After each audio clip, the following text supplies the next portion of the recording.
Hello, Bronco fans and football fans everywhere. Welcome to Broncos Breakdown on the MHRT network, as well as Broncos Breakdown on my channel on YouTube. This is a show that is everything Broncos and brought to you with emotion, passion, honesty, and of course, my comments along with yours in the chat. I am your host, Bronco Bill. All right, guys. Really glad each and every one of you take your time out on a busy Friday, end of the week, work week, whatever you were doing during the week, wherever you may be. Thank you so much for tuning in. Really do appreciate it each and every week. Like I said, before I get started, I want to wish each and every one of you out there a very, very happy Father's Day. This coming Sunday is Father's Day, and I want to wish each and every one of you out there a very wonderful Father's Day, and enjoy it, whatever you do, whether it's a barbecue or hanging out or going to dinner, or son takes you golfing or you go to movies, whatever it is. Enjoy that day, because fathers need to be appreciated, just like on Mother's Day. I want to give a shout out really quick to my son. Son, love you so much. Happy Father's Day to your, to you primarily, obviously for fathers, but you got two beautiful children, our grandkids, and beautiful wife. So, son, happy Father's Day, and we will see you soon. All right. Biggie Bats leadoff in the chat and says, Biggie says, what's up? I said, what's up, Biggie? Glad to have you in the chat, my friend. Glad to have you as always. All right. Got a lot of topics tonight. I don't have a jackass of the week, although I probably could maybe squeeze one in, not squeeze it in, but take a topic that I have, but I'm not going to do it. Anyways, let's start off with Courtland Sutton. Now, this is interesting because what Courtland Sutton's saying here contradicts to what he's doing.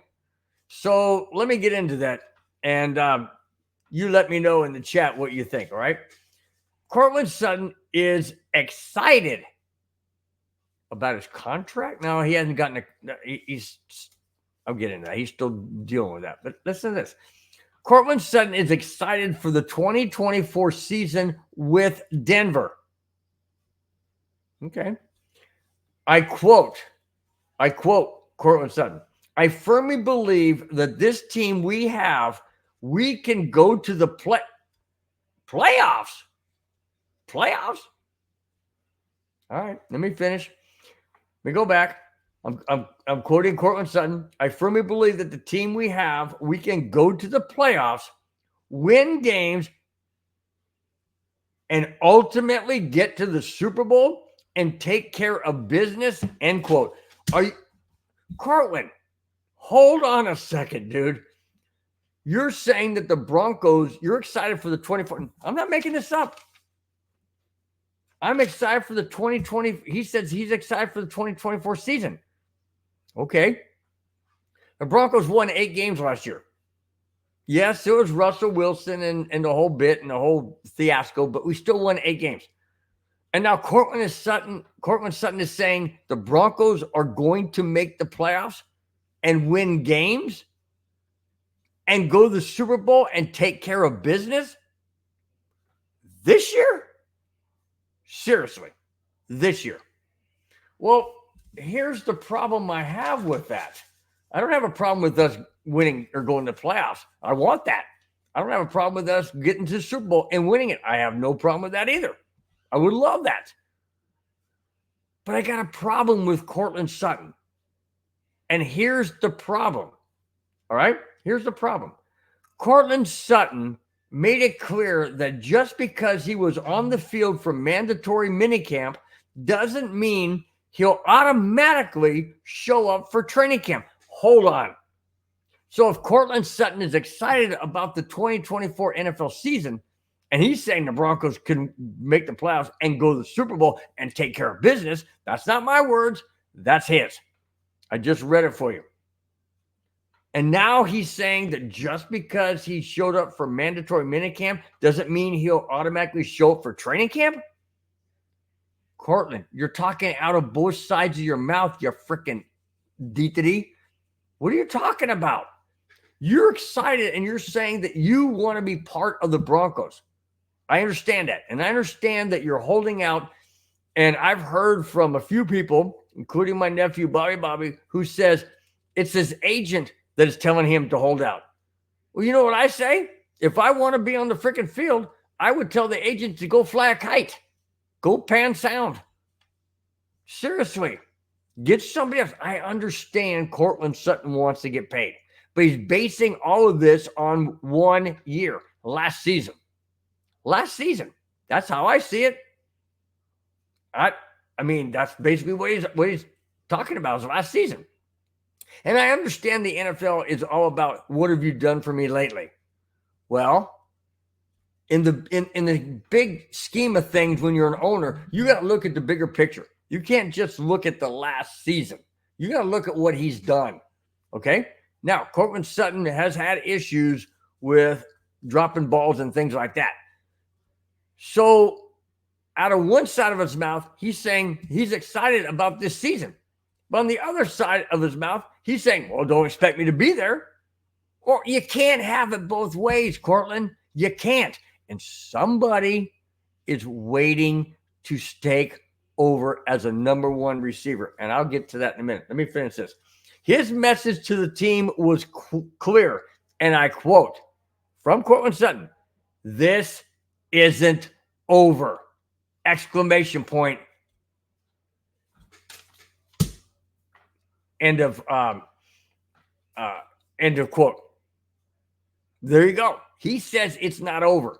So you can't have it both ways, Courtland. And I appreciate the fact that you think the Broncos are going to the playoffs and maybe the Super Bowl and winning it. I'm not really going to go down that road. We don't know if Bo Nix is going to be how good he's going to be when he plays. We don't know about Zach Wilson. I'll get into that in a little bit. And we don't know about Jared Stidham. Okay, so we don't know. But Courtland, you can't say you're excited about the season and then say, well, I may not be there, training camp. What are you telling the teammates? What are you telling your teammates? Oh, I want more money, and I think we're going to be great this year, but I just can't show up. I just can't show up because, my agent told me not to. Well, fire the freaking guy. Seriously.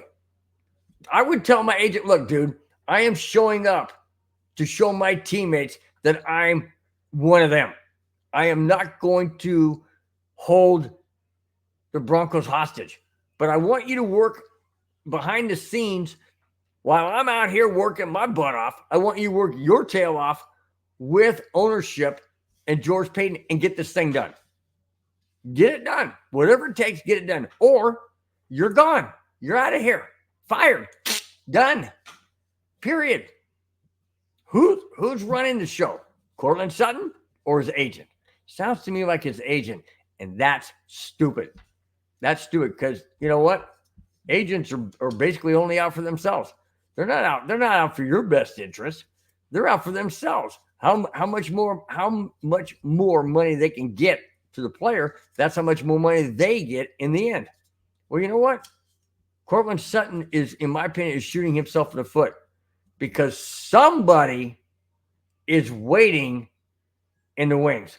Look at the topic, guys. Tim Patrick standing out. Look at what it says right below my name right here. Guess who's back? Well, before I get to that, we have B in the chat batting second. Says, I'm ready. I'm ready for hockey season. I am too. I'm ready for hockey season too, man. I am. I can't believe the Florida Panthers are just blowing the doors off the Edmonton Oilers. 3-0. I haven't watched a single playoff game after the Avalanche were eliminated because basic reason, I don't care. It's not my team. I could care less. But I am shocked, though, that Florida – I'm actually shocked that Florida and Edmonton are in the finals. I thought for sure it would be Dallas Stars and the New York Rangers. But both of them got knocked out. So Florida, I got a friend of mine, and I know at the golf course, he's a big Florida Panther hockey fan. So, hopefully he's going to be one happy guy after game 4. All right.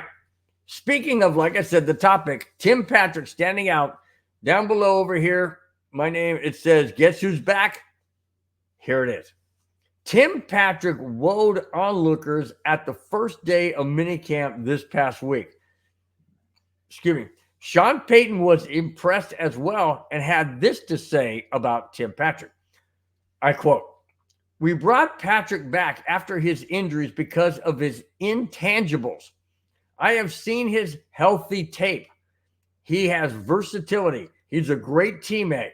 I think he's an important part of the locker room, so it's good to see more of him. Patrick is a very reliable receiver. He rarely drops the ball, and he's always where he's supposed to be." End quote. That comes from Sean Payton. Hey, Cortland, do you understand what this says? Do you understand what this means for you?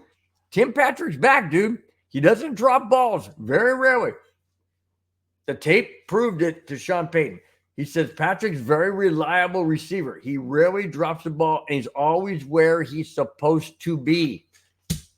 So, Cortland, get your tail back on the field. Don't hold out like a little crybaby. Or guess what? You know what? Broncos may not need you. Broncos may not need you. If we have Tim Patrick, Broncos may not need you. All right? And Tim Patrick is on his way back. Hopefully he stays healthy. He's had some very serious injuries, but hopefully he stays healthy. And if he does, I mean, Sutton played, had some amazing catches last year in the end zone. Amazing catches. Not taking that away from him. But you cannot play the crybaby side and expect to be that number one guy when you got Tim Patrick right there saying, hey, you know what, dude, I'm going to do anything and everything I can to prove I'm back. Yes, I had serious injuries, but you know what? Nobody's going to take that number one spot from me. I hope Tim Patrick gets it. I really do. I hope he does. Oh, boy. Cameron Parker batting third in the chat. Cameron, come on, man. Number one Chargers fan? No. Not even. But glad you're in the chat, man. Really do appreciate it.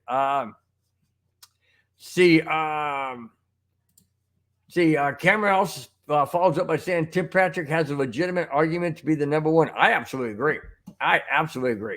Tim Patrick is an amazing receiver. Man, when he got hurt both of those times, I was devastated. I was crushed because I thought, man, we just lost a very solid receiver. And like I mentioned before, I never like to see any Bronco players leave. Well, few of them I have. But I didn't want to see Jerry Jeudy leave. I mean, he was a Bronco, I didn't want to see a lot of guys gone. We'll get into some of the guys that the Broncos will be playing against this year. I didn't want to see, Justin Simmons gone. That one really hurt. And down the line. But, if Courtland Sutton is not going to, if he's not going to, show up and prove that he wants to be the number one receiver, I hope Tim Patrick takes over. I really do. Absolutely. All right. Moving on. Sean Payton likes Zach Wilson's arm strength, but the overall body of work has been inconsistent. Now, remember, there is a quarterback, not controversy, but there's a quarterback challenge. Who's going to be number one? Okay. Well, sometimes we hear that Zach Wilson played well. Sometimes we hear that Jared Stidham kind of faltered. Sometimes we hear that Bo Nix throwing the ball great. We don't know who's going to be the number one. Sean Payton hasn't set a deadline as to when. I kind of read a little snippet that said that Sean, when asked, when are you going to name your starting quarterback, Sean Payton said right before the first preseason game. I mean, that's down the road a ways, guys. I mean, that's not until what, August? A couple months from now. So there could be a whole lot of leapfrogging, so to speak. Let me finish this. So Sean Payton said he likes Zach Wilson's arm strength, but the overall body of work has been inconsistent. Wilson took reps with the first team this past week in minis and struggled to find a rhythm. Well, there you go. If Zach Wilson is, let's say everybody's here, but Zach Wilson drops down here and Jared Stidham drops. I mean, even if Bo Nix were to drop, you got to give it to him. And everybody says, well, you should give it to him anyways because he was a number 12 draft pick in the entire NFL this past draft. Okay. Well, yeah, if he's capable of learning the system, learning the NFL speed, learning the playbook, and being accurate and all that kind of stuff, and doing what he needs to do, sure. We don't know. Like I said, Sean Payton does this all the time. Don't say anything. Well, unless he's talking about, former head coach of the Broncos or whatever. Sure, absolutely. But the thing is, the thing is, we don't know who's going to be a starting quarterback. Most people say it's Bo Nix, and I have something down the line here in regards to Bo Nix from a very, very well-known sports guy. And everyone out there is going to know who I'm talking about when that topic comes up. We're not quite there yet. All right. Graham, what is in? Oh, that's Cam. Sorry, bud. Clicked over it. Graham is in the chat. I believe you're batting cleanup. I said Judy leaving wasn't an issue. It really wasn't. Judy was, like I said, I don't want any Broncos player that is somewhat productive to leave the Broncos. I don't, I just don't. That's just because, they go to another team and they do really well, a la Von Miller, and does well. I just don't want to see that. I don't want to see Justin Simmons going to a team and doing great and coming back and burning us. I don't want to see that. I just don't. Jerry Jeudy wasn't, the most outstanding wide receiver the Broncos have ever had, but he was still a Broncos receiver, and he still put up numbers at times. But I agree. It wasn't an issue. I just don't like it. Cameron Parsons, I still don't want to talk about Justin Simmons leaving. I don't either, Cam. I really don't. And part of me, even though I 99.99% believe it won't happen, I would love that the Broncos would suck it up. Justin Simmons would suck it up. They would pay him some money and bring him back. I really do. I don't see it happening. I don't know why they ever cut him to begin with. They could have gone a completely different direction. But yeah, that one hurts big time. Absolutely hurts big time. I don't quite know what that abbreviation is. Start week 1 to give him a chance of being rookie of the year. Okay, our rookie of the year. Got it. Graham says that. Yeah, I agree. I really do hope Bo Nix just shines, blows it up, kind of pulls a CJ Stroud, being that kind of guy in the season. Everybody's like, whoa, what the heck? They got an absolute steal on that guy. That's what I'm hoping happens. I really do hope it happens. Don't know. Nobody knows. Nobody knows. Yeah, Graham, batting cleanup means, you're the fourth person in the chat. It's a baseball reference. I know it's football, but, you're the fourth one in the chat. So you got the designation of batting cleanup. All right. Graham says, I don't watch baseball. All right. Sorry, but it still is a baseball reference. Anyways. All right. D-Rock is in the chat, batting fifth. Love it, D-Rock. Says, Big Bill. I say, what's up, Big D-Rock? Glad to have you, man. All right. Cameron follows up about Russell Wilson, more like Justin Simmons. It was cost saving due to Russell Wilson's contract. It's literally all it is. Yes, I understand it could be cost saving. I get that. But couldn't they have cut somebody else, Cam? I mean, seriously, couldn't they have cut somebody else? Couldn't they have reworked a contract or two to keep Justin Simmons? I mean, what does Justin Simmons do? What was that year? 13.5 mil, something like that? 14. I mean, I know it. I know it's a lot of money, but I mean, when you're worth billions, can't you just kind of like work the numbers, do something to keep a Justin Simmons? I just absolutely don't understand that. I really don't. I understand the Jerry Jeudy one. I understand the Josie Jewell, even though I don't like that one either. But I understand some of these other contracts or letting free agents go or trades. I get that.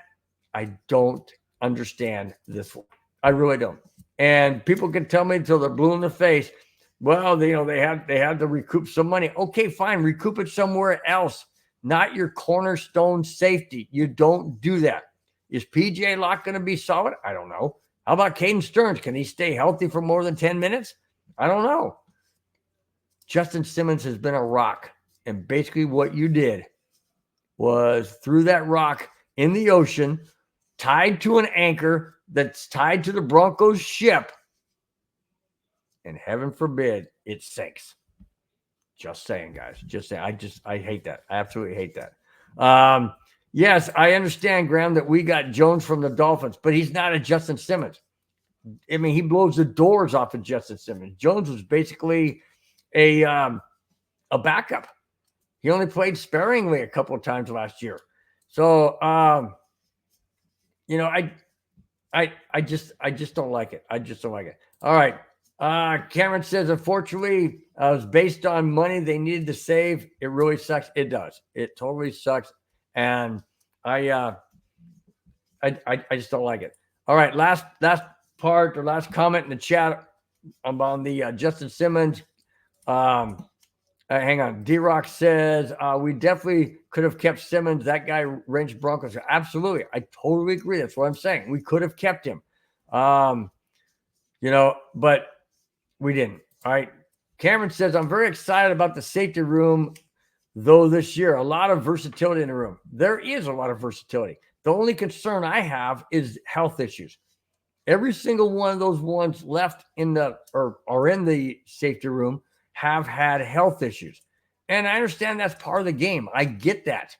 But when you have a solid guy in Justin Simmons who really doesn't miss much, yeah, he was dinged up. I mean, I will give you that. He's had his issues, but he's a leader in the locker room. He's a leader with the guys.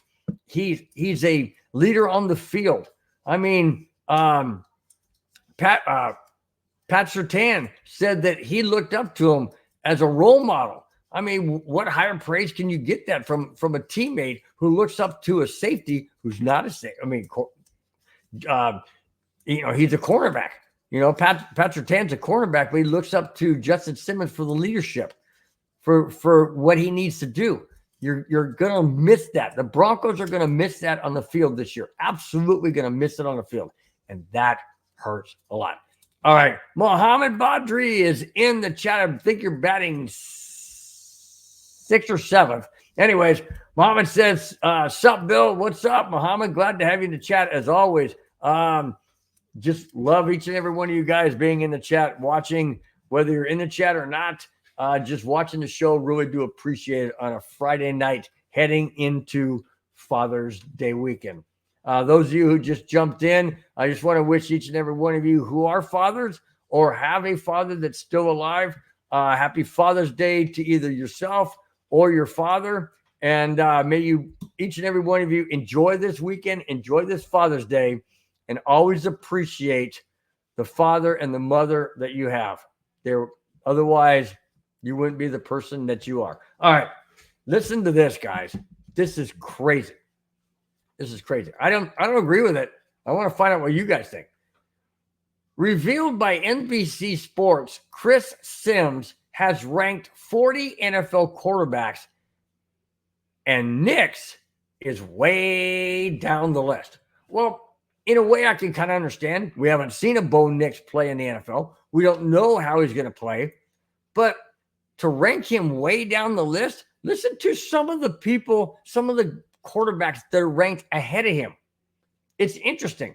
And yes, they're all, NFL quarterbacks, and they've played in the NFL. and they have games under the belt, which Bo Nix doesn't. But I find it interesting as to what Chris Sims or how he ranked these players. Listen to this. Chris Sims has ranked Bo Nix at number 29, with J.J. McCarthy at number 30. Okay, well, a lot of people didn't have J.J. McCarthy high on the list because, he hadn't played as long in the college system as a Bo Nix. But I'm surprised, though, that Bo Nix is at 29. Okay, the lower half of the top 40, according to Chris Sims. Let me continue. The list of notable quarterbacks ahead of Bo Nix are Justin Fields. Seriously, Justin Fields, who the Bears just got rid of. Okay, sent him to Atlanta as a backup to Kirk Cousins. All right, Justin Fields at number 25. Daniel Jones at number 23. Derek Carr? Seriously? Derek Carr at 22. Listen to who's number 21. That's right. Russell Wilson at number 21. Bo Nix 8 levels behind him. Okay. Well, Russell Wilson did go 8 and 9. Well, he didn't go 8 and 9. I mean, Jared Stidham won a game, so he went 7 and 8. And but still, Russell Wilson ahead of Bo Nix. But again, we haven't seen Bo Nix in a Broncos uniform live in a real NFL game. I'm not talking preseason. I'm not talking minicamp. I'm not talking OTAs, whatever. No, an actual NFL game. Game 1 through game 17. We have not seen a Bo Nix yet. So I can't say that he would be better than 29, but it surprises me of the 4 players that are ahead of him, notable players that are ahead of him. Let me continue.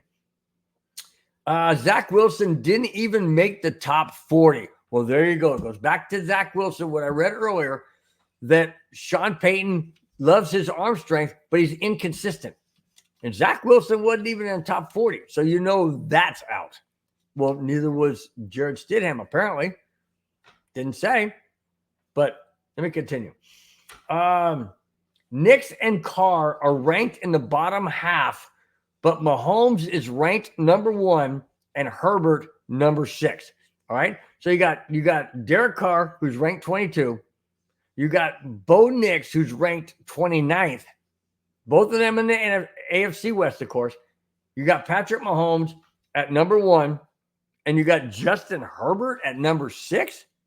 All right, let me go down the first 5. All right. The top 5 are Patrick Mahomes, as I said, number 1. Josh Allen, Buffalo, number 2. Joe Burrow, Cincinnati, number 3. Lamar Jackson, Baltimore, number 4. And Matthew Stafford, number 5 with the Rams. Okay. Well, Mahomes, I agree with. Josh Allen, absolutely. Joe Burrow, Lamar Jackson. Yeah, those are legit. Matthew Stafford? All right.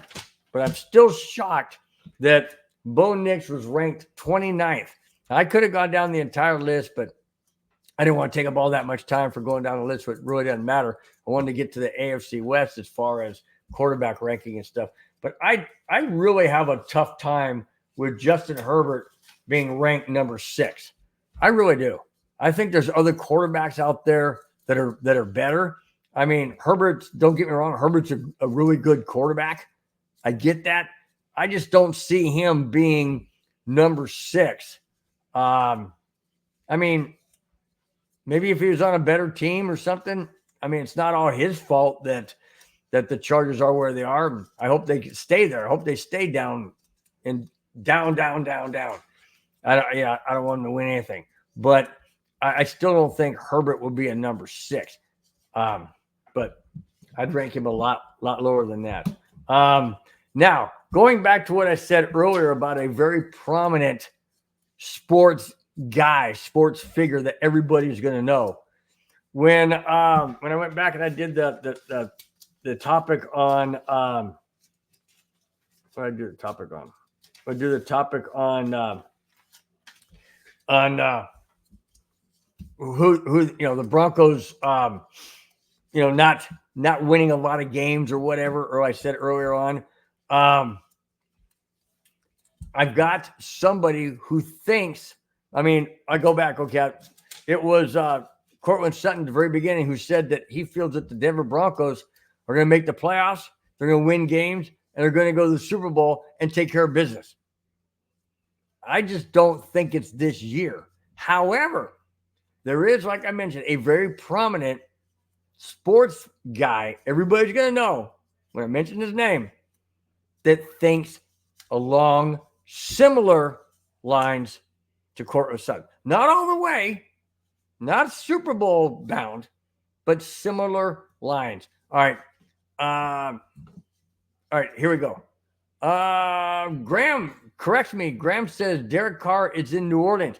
I wonder why that article said that it was Derek Carr was on the AFC West. All right, well, my fault. That article was misquoted or miswritten or whatever, and my apologies. I'm sorry. Thank you, Graham, for pointing that out. That I was wrong because I read it as what the article said. My bad. I apologize. Thanks, Graham, for correcting me. That's what I always talk about this show. I say, emotion, passion, and honesty.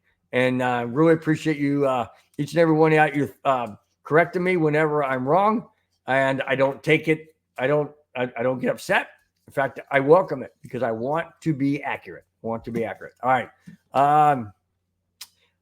D-Rock asked the question. I believe Cameron Parker answered it. Question is from D-Rock. If Zach Wilson starts a game, how concerned should Broncos country be? Cameron Parker followed up by saying 12-10, very concerned. 12-10, very concerned. I would agree.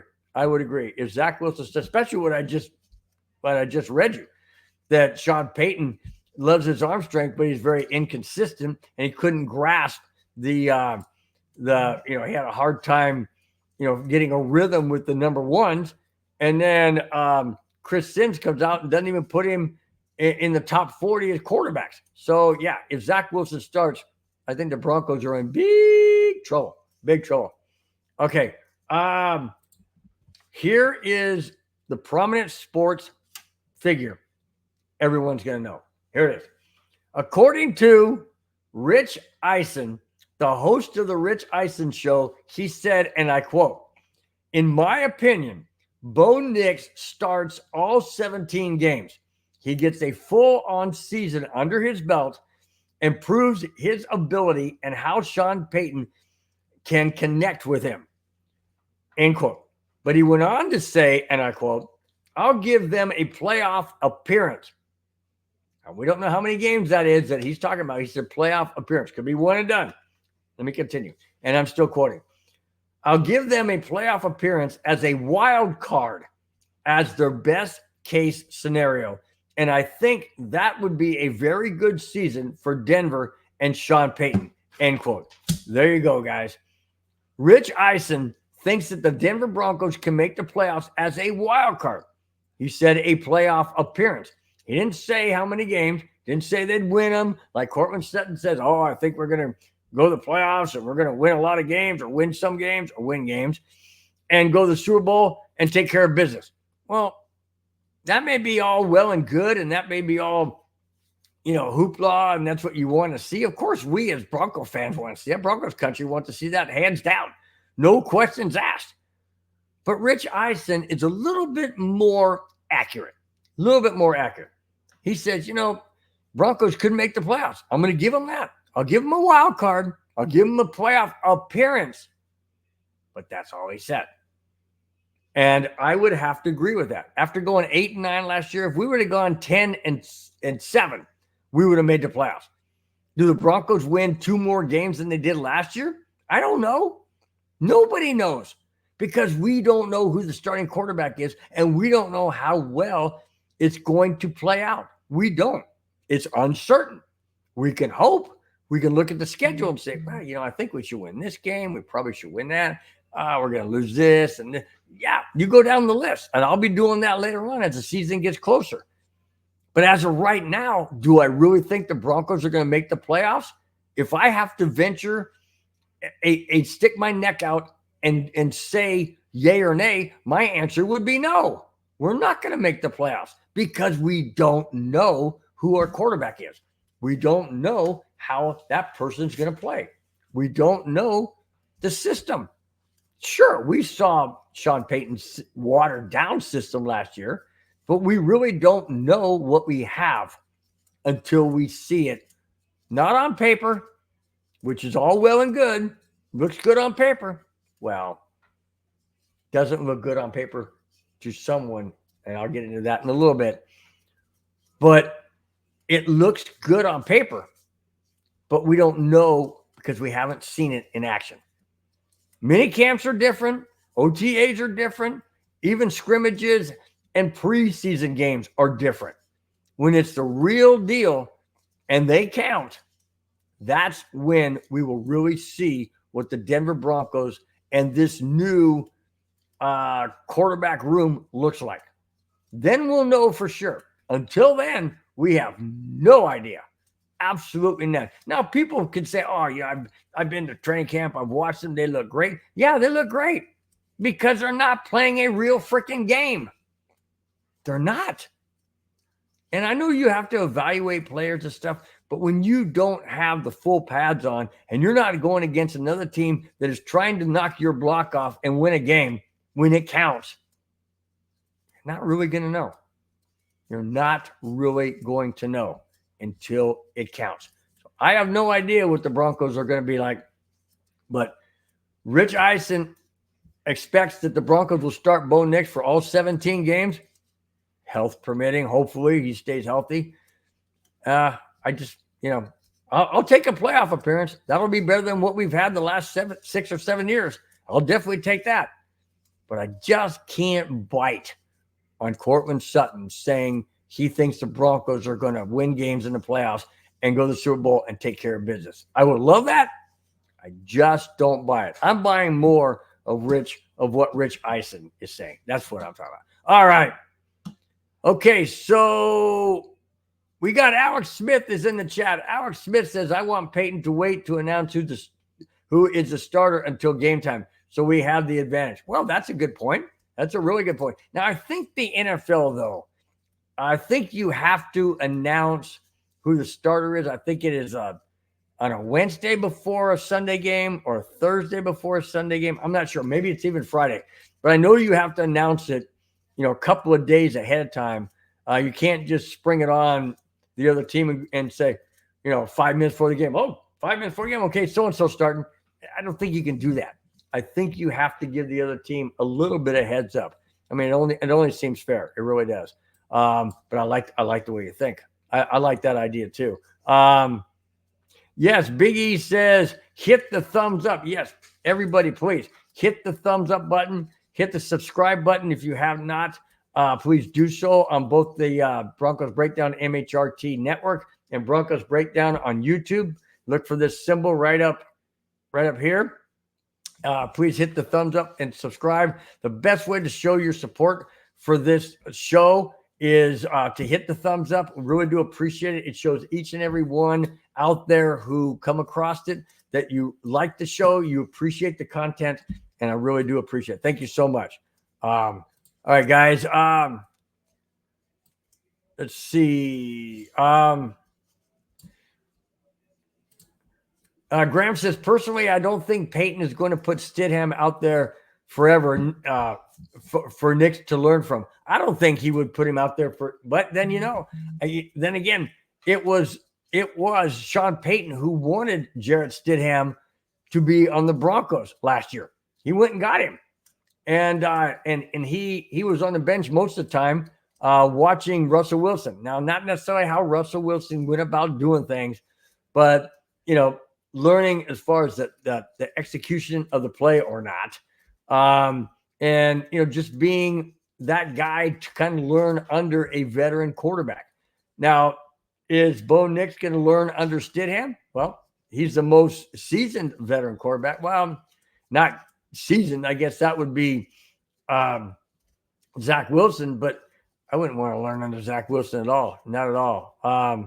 That's not according to how he played with the Jets or how he's doing in even the mini camps I just had. I don't think so. Okay. Cam Chun says, I think we're talking right now regarding who is a starter. I would say as a starter right now, you got to lean towards Bo Nix. You have to. But who knows? Like I said, we really don't know. I mean, Sean Payton can say what Sean Payton wants to say. He can say, we're having a quarterback competition. It's everybody's game. And then he comes out and says, well, I like Zach Wilson, but he's inconsistent. And then, Jared Stidham, he didn't do really well with the number ones the other day or whatever. And Bo Nix is looking really good. I mean, you don't know. I mean, he's saying all the right things and all that, but I don't know. I don't know. It's just we'll find out. We'll find out in due time.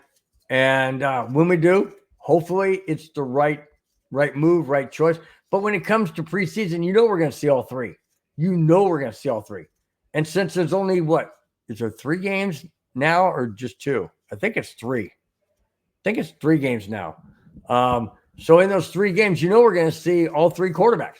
All 3 are going to start. You're going to have Bo Nix start one game. You're going to have Jared Stidham start at one game, and then you're going to have Zach Wilson start one.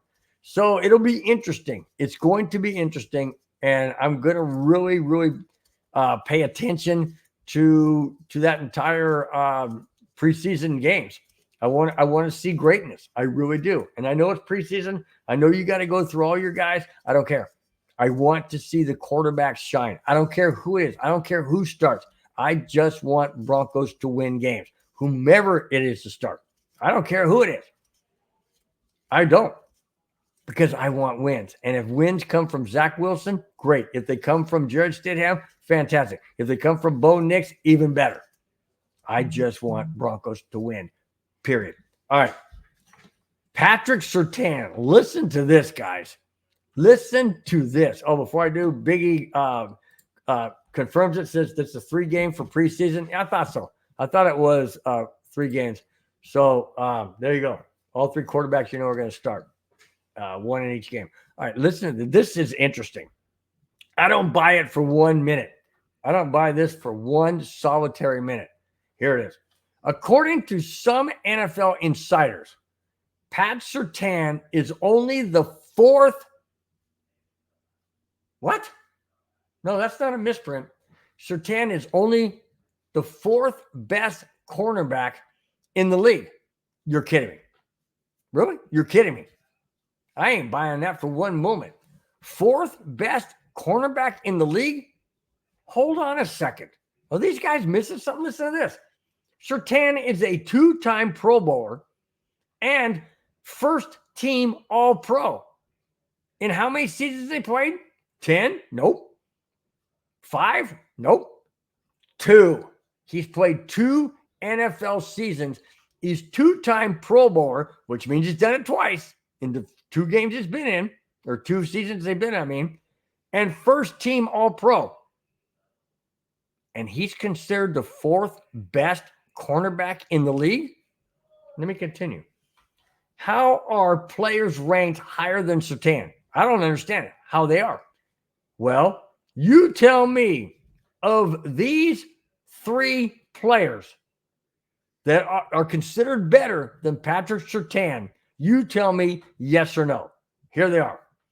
They are Sauce Gardner, nope. L'Jarius Sneed, nope. And Jalen Johnson, nope. I ain't buying any single one of those 3. Nothing whatsoever. Yes, Gardner's good, but he's not better than Patrick Surtain. Has he had as many Pro Bowls?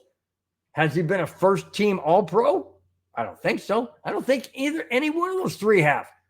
So how in heaven's name can Patrick Surtain be 4th best when he's, in my opinion, The other three guys haven't equaled what Surtain has. Surtain is a shutdown corner, period. Nobody throws his direction. People say, well, he's only had, a handful of deflections or a handful of this or that or whatever. That's because they don't throw his direction. Hello? Use your head. If they don't throw your direction, you're not going to get stats. Well, you'll get stats as in not throwing your direction, but you're not going to get stats as for defending. But he's all pro. He's an all pro one time. He's a two-time Pro Bowler in 2 years that he's been in the league. He should have been first team all pro his first year. But he didn't get it. But he should have been. And you've got three guys ahead of him, according to some NFL insiders. I'd like to know who they are because I ain't buying that. I ain't buying that one bit. No way, shape, or form. All right, Cameron says, Sauce has been an all-pro, yes, but it's important we hold him accountable. Yeah, absolutely. Absolutely. I agree.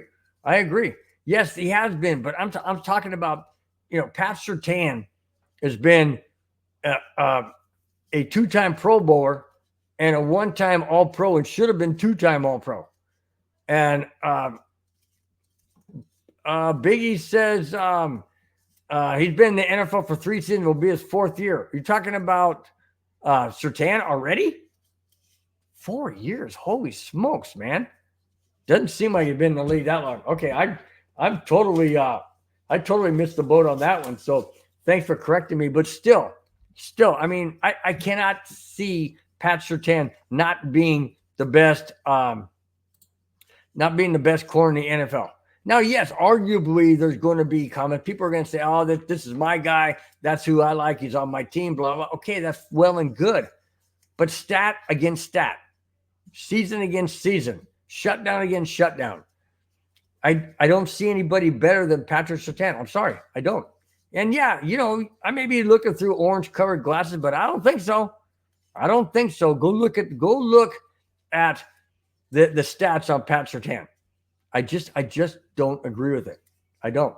And it's just I hope that lights a fire under Surtain just to be even better. Be even a better shutdown if that could be possible. Don't let anybody catch any passes all year. That'd be phenomenal. Not going to happen.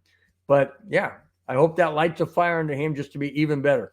All right, Cameron says the reason Sauce gets the most love right now is simply New York market. It's a massive. Yeah, you're right. Yeah, that's true. Yeah, I mean, if you're in a big market or you're in Dallas Cowboys, you're going to get the headlines. If you're in New York, you can get the headlines. It's just the way it is. I don't like it. I don't like it one bit. I think if you produce the stats and you are that key player, I don't care whether you're in Denver or you're in Seattle or you're in Timbuktu. I don't care where you are.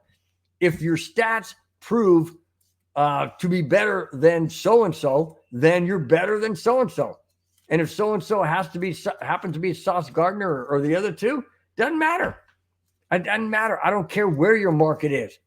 Your market could be, New York, LA, Chicago, and Dallas all wrapped up into one, and I could care less. It's all about stats. But these guys always look to, well, it's the market. I got to promote the market. Yeah, well, you can take that market and stick it. That's all I'm talking about. All right. Okay. Cameron says Surtain doesn't really care what media thinks. He's 100% all about ball. Yeah, that's true. He is. But, some of that, I kind of wonder if these guys can really turn it off when it comes to listening or hearing or family members or buddies or whatever teammates say, hey, man, you hear what these guys are talking trash about you? You hear where they put you? I mean, I imagine that there's a lot of talk about that. He may say, yeah, I don't pay attention to that. It don't bother me. I think somewhere, though, it kind of does lodge in the person's head. Maybe they think about it. Maybe it motivates them. I don't know. But, I mean, it would be hard. It would be extremely hard to think that these guys don't hear or read. Maybe they don't read, but maybe they hear, like I say, hopefully not from teammates, but maybe family members, friends, acquaintances, someone in the grocery store, you know, hey, Patrick, man, did you hear these guys are talking trash about you? They put you the fourth best cornerback. You're not the fourth best, man. You're the best. I mean, it could work both ways. It could be an ego trip. I don't know. It just, to me, seems very difficult to separate reality from, from trying not to pay attention to it. What people are saying. To me, it just seems hard that would be something that they don't even have never heard. That'd be tough. That'd be tough. Cameron says Sauce is a really good corner. Yes, he is a good corner. I just don't think he's as good, Cameron, as Pat Surtain. And yeah, like I said, I'm maybe biased. I'm a Bronco fan. I mean, come on. But it's just, when we got Pat Surtain, and I was so elated when we drafted him, man, I'll tell you what, he's along with Justin Simmons. I'm not going to go back down that road, Cameron, so bear with me. But along with Justin Simmons, those are the two guys I never want to see leave the Broncos. Unfortunately, one of those has. But you don't get rid of cornerstones. I've mentioned it many, many times on my show. You don't get rid of cornerstones. And we got rid of one, which is stupid. And but now we have Pat Surtain locked up. So I'm pretty happy about that. Absolutely ecstatic about that.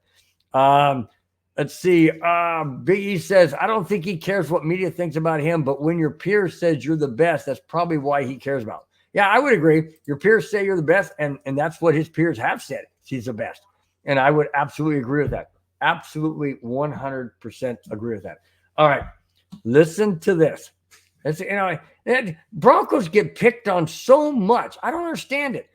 We get picked on big time. I mean, sure, it was a debacle with the Russell Wilson trade. I get that.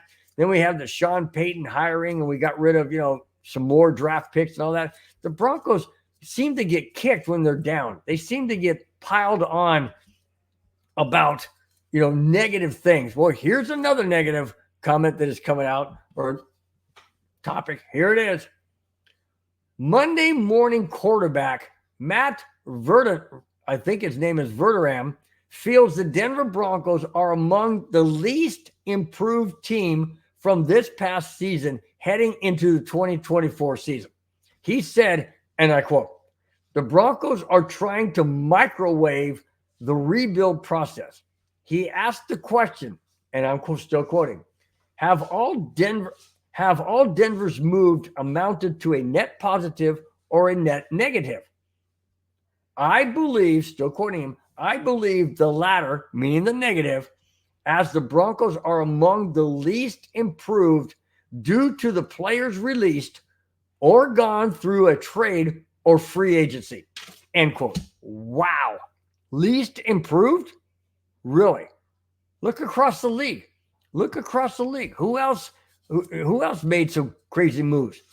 Well, look at the Jets. I don't think the Jets are that improved. Not at all. Look at other teams. Falcons, okay, well, they got Kirk Cousins, and they got Justin Fields. Well, yeah, no, Kirk Cousins, Justin Fields on Pittsburgh. They got Kirk Cousins, Derek Carr. I don't know. Are they more improved? Are the Raiders more improved? I mean, we got some key players in the draft. We drafted Bo Nix. Again, we don't know what's going to transpire with him. We don't know how he's going to play. But the Broncos least improved? Seriously. Are these guys smoking something? What the heck? Are they just like pulling straws out of thin air and trying to hang on to something or throwing it against the wall and hoping it sticks? What the heck? Least improved. I can't go down that road. I cannot go down that road. We did phenomenal job so far in the draft and, signing players. I can't buy it. I just cannot buy it. Let's see. Big E says no paper. They are what? They are dead. That's why you play the games. I yeah, you play the game to see exactly how the team's going to be. Absolutely agree. But I don't think the Broncos are the worst improved. Worst improved. Out of 32 teams, the Broncos are worst improved. All right. Well, according to him, but I ain't buying it. I ain't buying it. All right. Sean Payton canceled practice. Why would he cancel mini camps when we have so many rookies, especially a new quarterback, two new quarterbacks on the Broncos team, Zach Wilson and Bo Nix? We have to work out situations where the Broncos feel comfortable with the players that they have. So why would he cancel practice? Well, let me find out. Broncos head coach Sean Payton's canceled the third day of minicamp due to the following. And I quote, Sean Payton saying, I felt the team accomplished a lot in their spring practices, which concluded last Wednesday. At this point, we got to go by what we see. What is it that they're seeing? What is it that they're seeing? Okay, let me continue. Payton said, from what they saw, I think we have good competition and competition sharpens things, end quote. That's it? Good competition sharpens competition, or competition sharpens things? Like what? Like quarterback, receiver, blocking scheme, running game, tight end play, defensive play, linebacker rush, quarterback safeties or sacks, interceptions. What is it, Sean? Oh, I forgot. That's right. You do this. You're tight-lipped. You're not saying what it is. You don't want to let the cat out of the bag like you did a couple times last year. You don't want to do that. So he's not saying, but he's saying nothing when he's saying something, but without saying anything. I quote again. I quote, I think we have good competition and competition sharpens things, end quote. Sharpens what? I know he said before, steel sharpens steel. Okay, fine. What's the steel? Is it the running game? Is it the quarterback? Is it the accuracy? Is it the defense? What is it? Don't know. We're not going to know. We're not going to know because he ain't saying. So he cancels the third day of practice, which is Wednesday, and says that, hey, we're good with what we see. In 2 days? Seriously. Okay. Cortland Sutton was there. Didn't say anything about him. Said a lot of things about Tim Patrick. I don't know, man. I don't know. I don't know. This guy's hard to figure out. He really is hard to figure out. Okay. Let's see. Northcutt Productions. Thank you so much for chiming in on the chat. Really do appreciate it. Completely biased. Broncos not only improved tremendously, they are all on board with coach and acquired new players. They're all having fun together. That's a team. I agree 100%. That's why I said I can't see for the life of me how the Broncos could be the worst improved. Doesn't make any sense to me. And I totally agree with you, Northcutt Productions. Absolutely. The Broncos did a lot of great things in the offseason. Absolutely. Graham chimes in and says chemistry is building. I totally agree with it. Absolutely. You have to have good chemistry, good camaraderie. You have to have great players. You have to have a chemistry that meshes like spokes in a wheel. You have to have that. And how in heaven's name these people can say the Broncos were the worst, what I say it was, the among the least improved? Doesn't make any sense. Doesn't make any sense to me. Oh, wow. This is awesome. Graham says Bo Nix is with the Broncos rookies at Rockies Pirates game tonight. That's awesome. That's awesome. I'm going to have to watch that. I'm going to definitely have to watch that on my MLB.TV app and see if they show him. They probably should show him. I don't know if he's down with the regular people. I doubt it. Probably up in a suite. That'd be great. I'm definitely going to tune into that. It's probably coming on here in a few minutes. It's already 6 p.m. Pacific time. I think the Rockies game is 7 p.m. So I may miss it, but I can always go back and watch the highlights, and hopefully they'll show that. Okay. Awesome. All right. Thanks so much, Graham, for letting me know that. I'm definitely going to check that out. All right. We've got 3 more topics. This is the third one as we wind down the show. Thanks again, guys, so much for taking an hour plus out of your Friday evening to listen to this crazy 65-year-old guy talk sports. Really do appreciate it. Thanks once again, each and every one of you. Very, very special. Very, very special to me, and thanks so much. All right. Sean Payton had eye surgery. This is an omission to something that happened last year. Here it is. Per Mike Kliss of 9 News Denver, he reported that last Wednesday, Sean Payton underwent cataract surgery on his right eye, having already had the same surgery on his left eye. Okay, why is that significant? Listen to this. Apparently, last season, Sean Payton, called the wrong play. Payton said, and I quote, "I want to get my eyes fixed, so I call the right play, and I don't mess up and call the wrong play on a play that happened one time this past season. To me, that was embarrassing," end quote. Holy smokes. He couldn't see to call a correct play. What game was it? What play was it? Was it a critical play? Was it the wrong personnel? He didn't say. He always said it was embarrassing. He's not going to reveal which play it was. Probably doesn't want anybody to know in case he wants to call it again. Oh, maybe the right time this time. So, if Sean Payton couldn't really focus or see due to cataracts, could he not? Maybe he couldn't see how to beat the New England Patriots last year that would have given us 9 wins, or the New York Jets, which would have given us 10 wins if we'd have beaten New England. Maybe he couldn't see his way into winning those games. I don't know. But he certainly was able to see his way into winning 5 straight. I don't know. Couldn't see to call the correct play. One time, he said, I got to beg to differ. That probably was a little bit more than one time, because I saw some plays like, what in heaven's name are you calling that play for?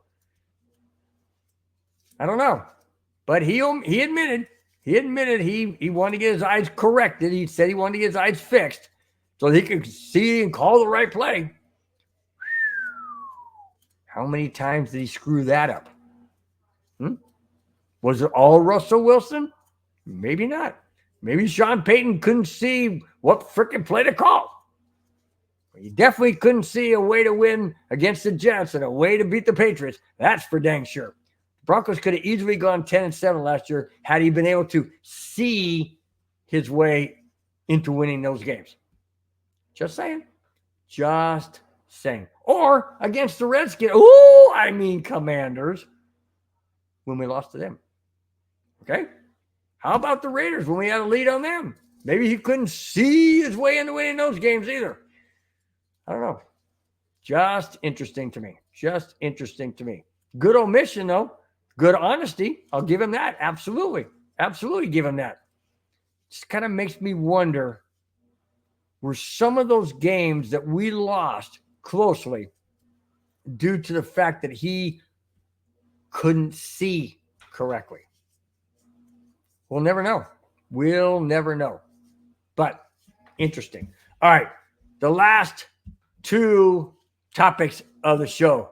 Clayton Huron, what is up? Clayton is in the house, in the chat. Says, hey, guys. I say, what's up, Clayton? He follows up by saying, smash that like button and share, guys. Absolutely. Thank you so much, Clayton, for always bringing that up. I really do appreciate it. Clayton says, Brewers took the series from the Cubs. I know, buddy.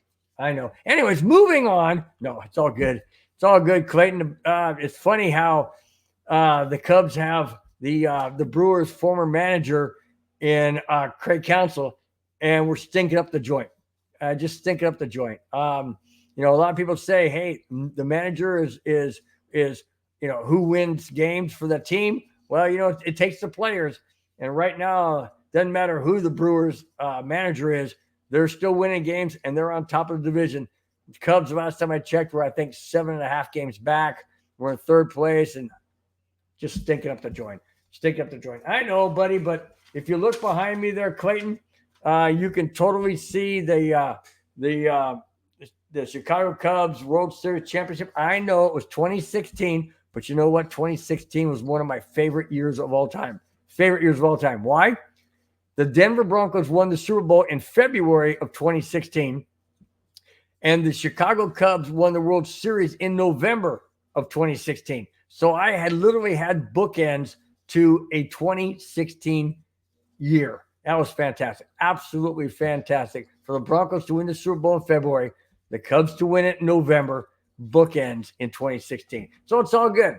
I can live with it. I got to be able to see my favorite baseball team, Chicago Cubs, win a World Series in my lifetime, when so many hundreds of thousands, if not millions, of Cubs fans from 2008 to 2015, leading up to 2016, passed away and could not realize that dream they always had. All right, Graham, thanks.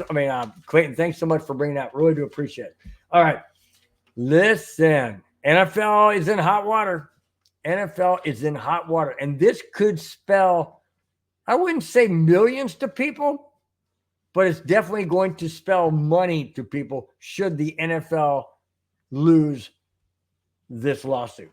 The NFL is being sued in a class action lawsuit over the Sunday ticket for the following.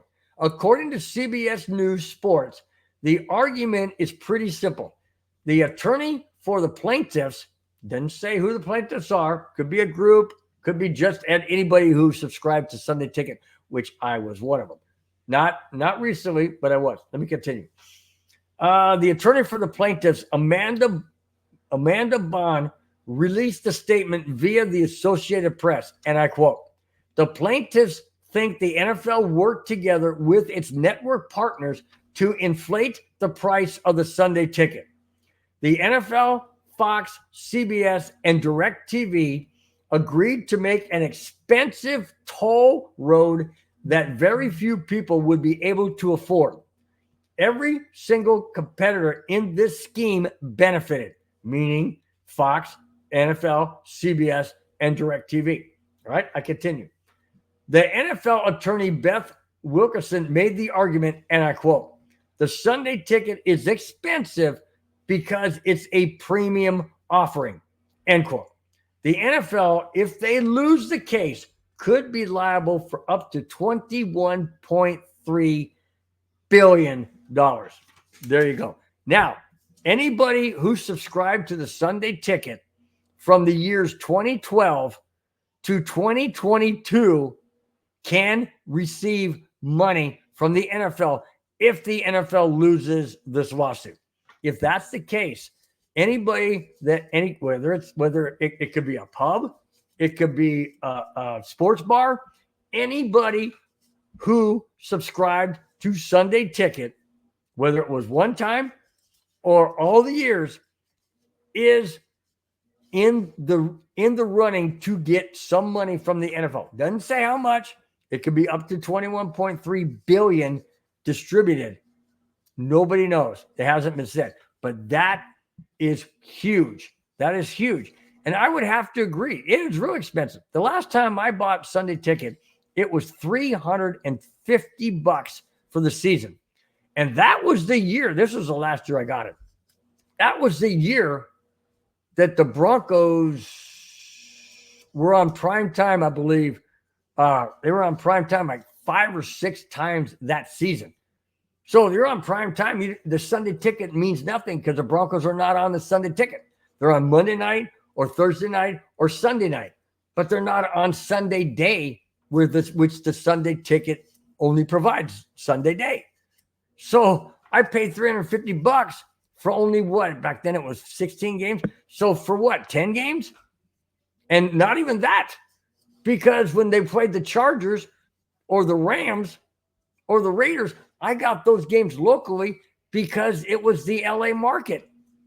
So I basically paid $350 for what, 5 games maybe on the Sunday ticket? It was ridiculous. It's an astronomical amount of money to pay for. I mean, if your team's on prime time or you're in a market where you're going to get the local games, Sunday ticket is worthless. It's absolutely worth it. The only way it works is if you're in Timbuktu and, you don't get any NFL games. I mean, that's really the only way it's a benefit. Seriously. It's crazy, man. Graham says, how do I sign up? Well, Graham, you had to be a Sunday ticket subscriber between the years of 2012 and 2022. I mean, I didn't make that up. That comes from that lawsuit. So that's all I can say, man. Sorry about that. I wish you could sign up. But anybody who signs up now, obviously is not going to be pervious to any of that because of the fact that the cutoff was at 2022. Yeah. Graham says, wow. Yeah, I agree. Wow. Yeah, that's huge. 21.3 billion. Whew. Tell me the NFL doesn't make a ton of money. Tell me they don't make a boatload of money. Okay. Here is the last topic of the show. And really do once again appreciate each and every one of you for stopping by, whether it's for a few moments or it's for the entire show. Really do appreciate it. Here we go. The Denver Broncos will be facing 15 former players this season. Now, it's not 15 players, all 15 from last year, but 15 former players that have been on the Broncos recently. They are, and here it is, the following 15. I'll name all 15. Here we go.